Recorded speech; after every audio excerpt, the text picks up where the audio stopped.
سلام و درود. به سراغ ستاپ معاملاتی بسیار ساده و کاربردی رفتیم که در تمامی بازارها و تایم فریم ها برای ما کار میکنه. خیلی از مواقع توی بازار بعد از اومدن یک خبر مهم ما شاهد حرکت رفت و برگشتی بسیار سریع و با مومنتومی هستیم که اگر نمودار خودمون رو از حالت کندل استیک به خطی بذاریم میبینیم که نمودار برای ما تشکیل حرکت وی شکل مثل نمونه‌ای که در تصویر میبینید میده.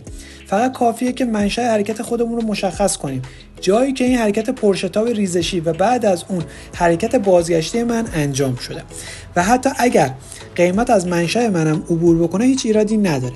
بعد از این ما منتظر بازگشت قیمت به سمت پایین میمونیم. بعد از این کار کافیه یک فیبو ریتریسمنت روی آخرین موج خودمون ترسیم کنیم و برای ورود به معامله ناحیه 618 فیبوناچی رو انتخاب کنیم. استاپ خودمون هم زیر محدوده 864 بذاریم و همچنین منتظر یه آر به آر 2 باشیم. برای حالت نزولی هم فقط کافیه که فیبوناچی موج آخر رو ترسیم کنیم، نقطه ورود خودمون رو روی محدوده 618 بذاریم، استاپ لاس پشت ناحیه 864 و دنبال یک آر به آر 1 به 2 بگردیم. مثالا رو در ادامه با هم ببینیم.